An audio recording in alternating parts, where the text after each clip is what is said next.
தானியேல் எழுதின தீர்க்கதரிசன புஸ்தகம் 4ஆம் அதிகாரத்தை எல்லாரும் எடுத்துக்கொள்ளலாம். தானியேல் எழுதின தீர்க்கதரிசன புஸ்தகம் 4ஆம் அதிகாரம் 29வது வசனத்திலிருந்து நம்ம எல்லாரும் வாசிக்க போகிறோம்.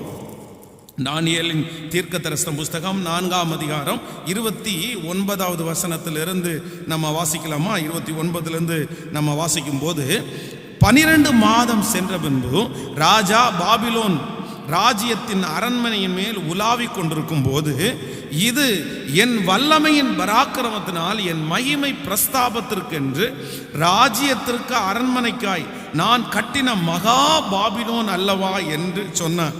இந்த வார்த்தை ராஜாவின் வாயில் இருக்கும்போதே வானத்திலிருந்து ஒரு சத்தம் உண்டாகி, ராஜாவாகிய நேபுகாத்நேச்சரே, ராஜ்யபாரம் உன்னை விட்டு நீங்கிற்று, மனுஷனிலிருந்து தள்ளப்படுவாய், வெளியின் மிருகங்களோடு சஞ்சரிப்பாய், மாடுகளைப் போல புல்லை மேவாய்.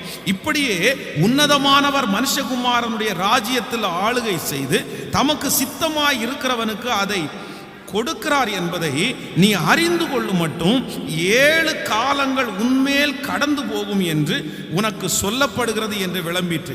அந்நேரமே இந்த வார்த்தை நேபுகாத்நேச்சரிடத்தில் நிறைவேறிற்று. அவன் மனுஷனிலிருந்து தள்ளப்பட்டு மாடுகளைப் போல புல்லை மேய்ந்தான். அவனுடைய தலைமயிர் கழுகளுடைய இறகுகளைப் போலவும் அவனுடைய நகங்கள் பட்சிகளுடைய நகங்களைப் போலவும் வளரும் மட்டும் அவன் சரீரம் ஆகாயத்து பனியிலே நனைந்தது. அந்த நாட்கள் சென்ற பின்பு நேபுகாத்நேச்சராகிய நான் என் கண்களை வானத்திற்கு ஏறெடுத்தேன். என் புத்தி எனக்கு திரும்ப வந்தது. அப்பொழுது நான் உன்னதமானவரை ஸ்தோத்தரித்து என்றென்றைக்கும் ஜீவித்திருக்கிறவரை புகழ்ந்து மகிமைப்படுத்தினேன். அவருடைய கர்த்தத்துவமே நித்திய கர்த்தத்துவம், அவருடைய ராஜ்யமே தலைமுறை தலைமுறை நிற்கும். பூமியின் குடிகள் எல்லாரும் ஒன்றுமில்லை எனப்படுவார்கள். அவர் தமது சித்தத்தின்படியே வானத்தின் சேனையிலும் பூமியின் குடியையும் நடத்துகிறார். அவருடைய கையை தடுத்து அவரை நோக்கி என்ன செய்கிறார் என்று சொல்லத்தக்கவன் ஒருவனும் இல்லை என்றேன். அவ்வேளையில் என் புத்தி எனக்கு திரும்ப வந்தது. என் ராஜ்யபாரத்தின் மேன்மைக்காக என் மகிமையும் என் முக களையும் எனக்கு திரும்பி வந்தது. என் மந்திரிமாரும் என் பிரபுக்களும் என்னை தேடி வந்தார்கள். என் ராஜ்யத்திலே நான் ஸ்திரப்படுத்தப்பட்டேன். அதிக மகத்துவமும் எனக்கு கிடைத்தது. கைகளை உயர்த்தி ஒரு ஹல்லேலூயா சொல்லுங்கள். கவனிங்கள் ஆண்டவருடைய பிள்ளைகளே, இந்த இடத்திலே நேபுகாத்நேச்சர் என்கிற ஒரு ராஜாவை குறித்து நாம் அறிந்திருக்கிறது. இந்த ராஜா ஆண்டவருக்காக ஊழியம் செய்த ராஜா. ஆனால் திடீரென்று ஒரு நாள் இவர் மேலே போய் நிற்கும் போது அவர் கட்டின அந்த கட்டிடங்களை, அவருடைய ராஜ்யத்தை பார்க்கும்போது அவரை அறியாமலே ஒரு பெரிய பெருமை வருது. ஐயோ, நான் கட்டின மகா பாபிலோன் அல்லவா அப்படின்னு தன்னுடைய உள்ளத்திலே அதை குறித்து ஒரு பெருமையை நினைக்கிறார். இவர் ஒரு பெரிய ஆளுகையில் இருக்கிறார். இவர் ஒரு பெரிய ராஜா. ஆண்டவர் தான் அந்த இடத்துல அவரை கொண்டு போய் உட்கார வச்சாரு. அந்த கட்டிடங்களை கட்டுவதற்கு ஞானத்தை ஆண்டவர் தான் தந்தார். ஜனங்களுடைய எல்லா வசதிகளையும் கர்த்தர் தான் உருவாக்கினார். ஆனா திடீரென்று இவனுக்குள்ள ஒரு பெரிய பெருமை வருது.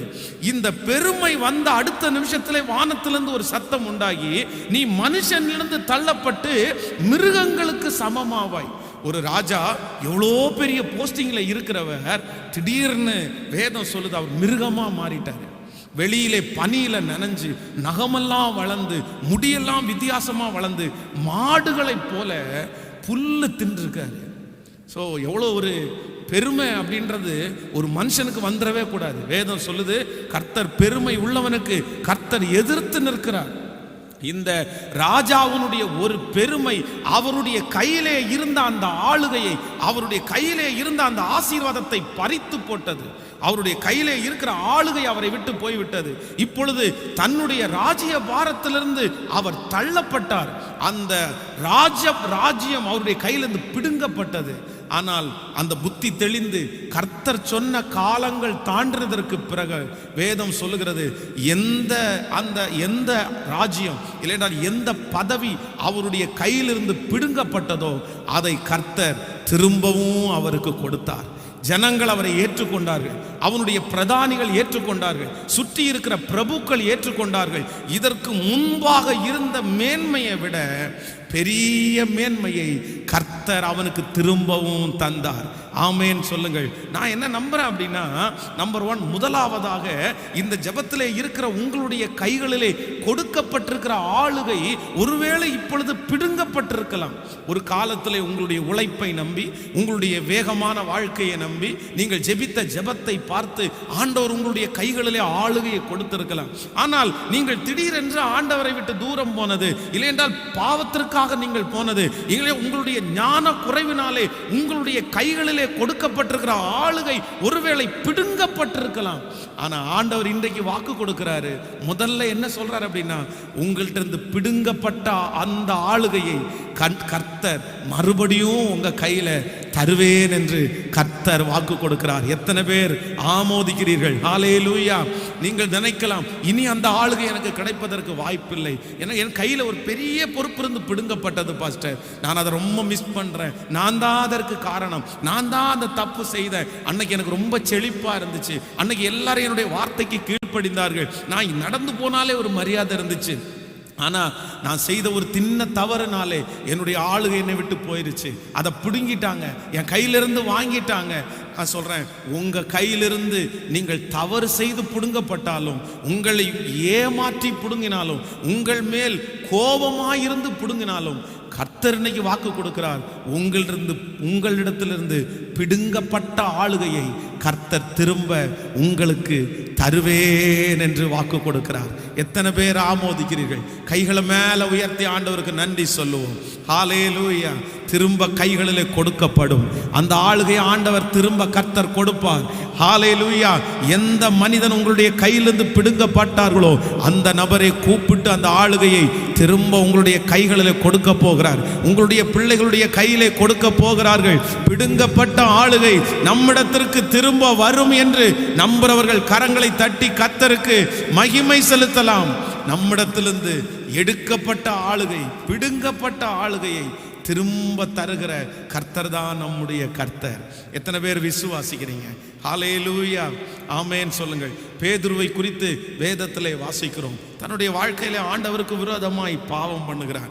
அவன் கர்த்தரை மறுதலித்தான், ஆண்டவரை சபித்தான். அப்போ அவன் நினைச்சான், என்னுடைய ஆளுகை என்னிடத்திலிருந்து பிடுங்கப்பட்டது, அவ்வளவுதான், நான் சீசனா இருக்கிறதுக்கு இனி தகுதியற்றவன், இனி ஆண்டவருடைய ஊழியத்தை என்னால செய்ய முடியாது. அவனே தன்னை ஒதுக்கி கொண்டான். ஆண்டவர் உயிர்த்தெழுந்தார் என்று சொல்லும்போது ஆண்டவரை சந்திப்பதற்கு அவனுக்கு மனசே இல்லை. நான் எப்படி எந்த முகத்தினால் அவரை சந்திப்பேன்? நான் சந்திக்க முடியாது, என் ஆளுகை என்னை விட்டு போய்விட்டது. ஆனால் வேதம் சொல்லுகிறது, உயிர்த்தெழுந்த இயேசு பேதுருவை தனியாய் அவனை சந்திக்க சொல்லி, அவனை முக்கியப்படுத்த சொல்லி, இழந்து போன ஆளுகையை கர்த்தர் திரும்பவும் அவனுக்கு கொடுத்து அவனை ஒரு பெரிய இரத்த சாட்சியாய் இந்த உலகத்தில் கர்த்தர் மரிக்க பண்ணினார். அவன் மூலமாய் கர்த்தர் லட்சங்களை கர்த்தர் ரட்சித்தார். அவனுடைய ரத்தம் இன்றும் பேசி கொண்டிருக்கிறது. அப்போ அந்த எடுக்கப்பட்ட பிடுங்கப்பட்ட ஆளுகையை கர்த்தர் திரும்பவும் தந்தார். ஆமோதிக்கிறீங்களா? நான் விசுவாசிக்கிறேன். நமக்கு கர்த்தர் கொடுக்கிற முதல் ஆசீர்வாதம் வேதம் சொல்லுது, முந்தின ஆளுகை உன்னிடத்திற்கு வரும். ஸோ முந்தின ஆளுகை அப்படின்றது நம்ம கையிலிருந்து பிடுங்கப்பட்ட ஆளுகையை ஆண்டவர் என்ன பண்ணுவாராமா, மீண்டும் நம்முடைய கையில கர்த்தர் தருவேன் என்று கர்த்தர் வாக்கு கொடுக்கிறார். ஹல்லேலூயா. எனக்கு ஒரு நல்ல அனுபவம் இருக்கிறது. நான் வேதாகம கல்லூரியிலே படிக்கும்போது என்னுடைய கையில் கொடுக்கப்பட்ட அந்த சண்டே ஸ்கூல் ஊழியம், திடீரென்று அந்த ஊழியம் செய்து கொண்டிருக்க அந்த டைம் தான் மதமாற்ற தடை சட்டம் என்கிற ஒரு தடை சட்டம் பிறப்பிக்கப்பட்டது. எப்போ அப்படின்னா 2003 வருஷம் 2003 தான் அந்த மதமாற்ற தடை சட்டம் வந்துருச்சு. அப்போ அந்த 21 இடங்களில் நாங்கள் சண்டே ஸ்கூல் நடத்தி கொண்டிருந்தோம்.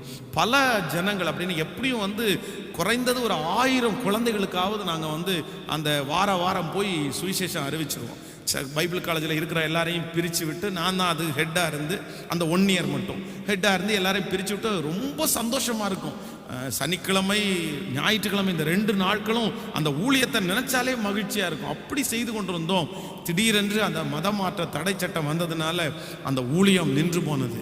எனக்கு எதை குறிச்சும் கலக்கம் இல்லை, அந்த ஊழியம் நின்று போனதை குறித்து ரொம்ப வருத்தம் ஆயிடுச்சு. 2 மாணவர்கள் ஊழியத்திற்காக போனாங்க ராமநாதபுரத்தில். போகும்போது அங்கே இருக்கிற எல்லாரும் சேர்ந்து அவங்க 2 பேரையும் அடிச்சிட்டாங்க. அது கேஸ் ஃபைல் பண்ணி எல்லாரிடத்துலையும் எழுதியே வாங்கிட்டாங்க, இனி வெளியே போய் இந்த ஊழியம் பண்ணக்கூடாதுன்னு. அப்போ எழுதி வாங்கிட்டாங்க. எங்களால் எதுவுமே பண்ண முடியல. ஆனால் அந்த தாக்கம் என்னுடைய மனதில் இருந்து கொண்டே இருந்துச்சு. ஆண்டவரே, இப்படி ஒரு ஊழியத்தை, இந்த சின்ன பிள்ளைங்களுடைய ஊழியம் என்னை விட்டு போயிருச்சே, திரும்ப அந்த ஊழியம் எனக்கு வருமா அப்படின்னு. ஆனால் இந்த ஊழியம் 2005வது வருஷம் ஆரம்பிக்கும் போது ஆண்டவர் முதல்ல எனக்கு கொடுத்ததே எந்த ஊழியத்தை தான் கொடுத்தாருன்னா, அந்த இழந்து போன சண்டே ஸ்கூல் ஊழியத்தை கர்த்தர் இங்கே கர்த்தர் தந்தார். அந்த ஆயிரக்கணக்கான பிள்ளைகளை நாம் இப்பொழுது வருடா வருடம் சந்திப்பதற்கு ஆண்டவர் கிருபை தந்தார். அப்ப நான் நம்புறேன், நம்மிடத்திலிருந்து பிடுங்கப்பட்ட ஆளுகை எதனாலே பிடுங்கப்பட்டாலும் நம் தேவன் நினைத்தாரே ஆனால் அதை திரும்பவும் நமக்கு தருவேன் என்று நான் தீர்க்க தரிசனமா சொல்றேன். இந்த வார்த்தை எத்தனை பேருக்குன்னு தெரியல. உன் கையிலிருந்து பிடுங்கப்பட்ட அந்த காரியத்தை கர்த்தர் உங்க கையில திரும்ப தருவாரு. அது யார் பிடுங்கினாலும் சரி, நீங்க பணம் கட்டாதனால பிடுங்கப்பட்டாலும் சரி, கர்த்தர் நினைத்தார் என்றால் அதை விட 10 மடங்கு ஆளுகையை கர்த்தர் உங்களுக்கு திரும்ப தருவேன் என்று வாக்கு கொடுக்கிறார். நம்முடைய தேவன் பிடுங்கப்பட்ட ஆளுகையை திரும்ப தருகிற கர்த்தர். விசுவாசிக்கிறீங்களா? வீடு கட்டி இருக்கிறோம், ஆனால் அந்த வீடு கடனில் ஆயிடுச்சு. அந்த வீடு நம்மை விட்டு போய் விட்டது.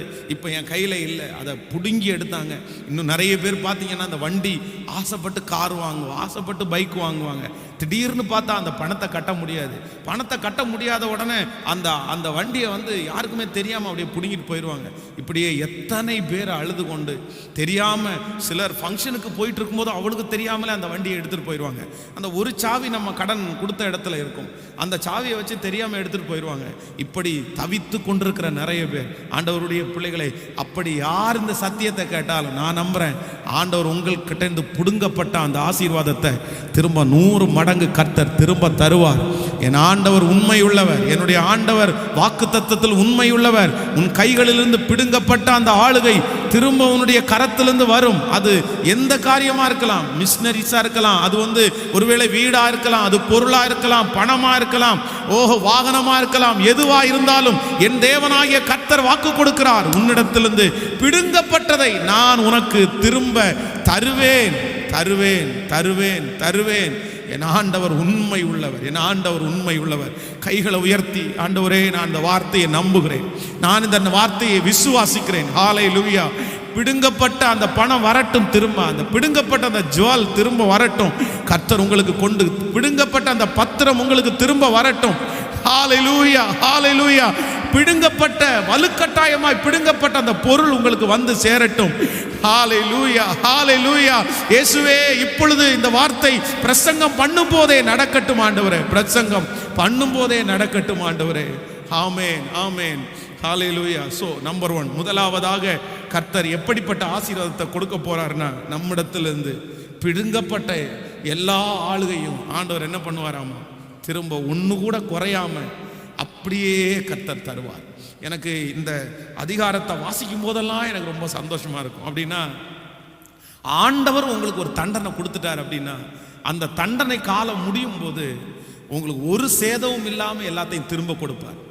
இது ஆண்டவரா இந்த நேபுகாத் நேச்சருக்கு கொடுத்த தண்டனை, அவனுடைய பெருமைக்காக கொடுத்த தண்டனை. ஆனால் இவன் ஆண்டவருடைய சமூகத்தில் ஒப்புரவான உடனே கர்த்தர் திரும்ப கொடுக்குறாரு. எப்படி கொடுக்குறாரு அப்படின்னா, அதை நீங்கள் நினச்சி பாருங்களேன். ஏதாவது ஒரு ராஜா திடீர்னு இருக்கிறார், இருந்த ராஜா மாடு மாதிரி புல் மேய ஆரம்பிச்சிட்டார், இல்லைன்னா பைத்தியம் ஆயிட்டாருன்னு வைங்களேன், மனநலமாக பாதிக்கப்பட்டார்னு வைங்களேன், ஒரு மன அழுத்தத்துக்குள்ளே ஆயிட்டார். ஒரு மேனேஜராக இருக்கலாம், ஒரு தலைவர்.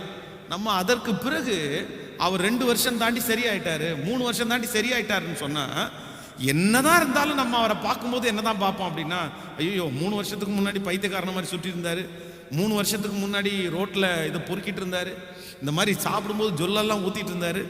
கண்டிப்பாக நம்ம நினைப்போம். அதுவும் ராஜ்யபாரத்தில் இருக்கிறவர்கள் திரும்ப ஏற்றுக்கொள்ள மாட்டார்கள். ஆனால் இவங்க என்ன சொல்கிறாங்க அப்படின்னா, இல்லை, என் ராஜ்யபாரம் என் கையிலே திரும்ப.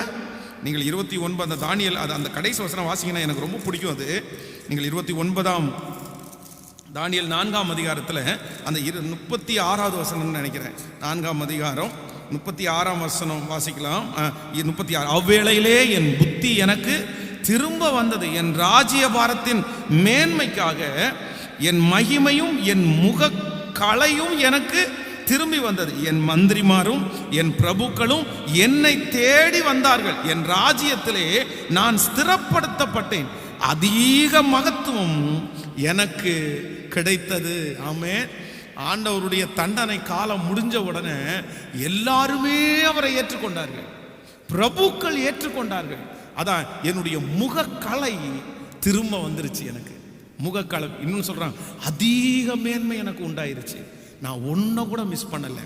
இன்றைக்கு இந்த ஜெபத்தில் இந்த சத்தத்தை கேட்கிற ஆண்டவருடைய பிள்ளைகளை, ஆண்டவர் உங்களை தண்டிப்பாரானால், ஆண்டவர் உங்களை சிட்சிப்பாரானால், கர்த்தருடைய சிட்சையை அற்பமாய் எண்ணாதிருங்க.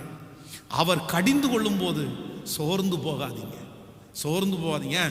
ஊரில் இருக்கலாம் இவ்வளோ தப்பு பண்ணுறான், அவனுக்கெல்லாம் கர்த்தர் நல்லா வச்சிருக்கிறாரு, நான் இந்த ஒரு சின்ன தப்பு பண்ணதுக்கு எனக்கு இவ்வளோ பெரிய பனிஷ்மெண்ட்டா, இவ்வளோ பெரிய பனிஷ்மெண்ட் ஆண்டவர் கொடுக்குறாரு, நான் என்ன பெரிய தப்பு பண்ணேன், அவன் எவ்வளோ பெரிய அக்கிரமம் பண்ணிட்டு அப்படி வாழ்கிறான், நான் எத்தனை நாள். இல்லை இல்லை இல்லை, கர்த்தருடைய சிட்சையை அற்பமாக நினைக்காதீங்க.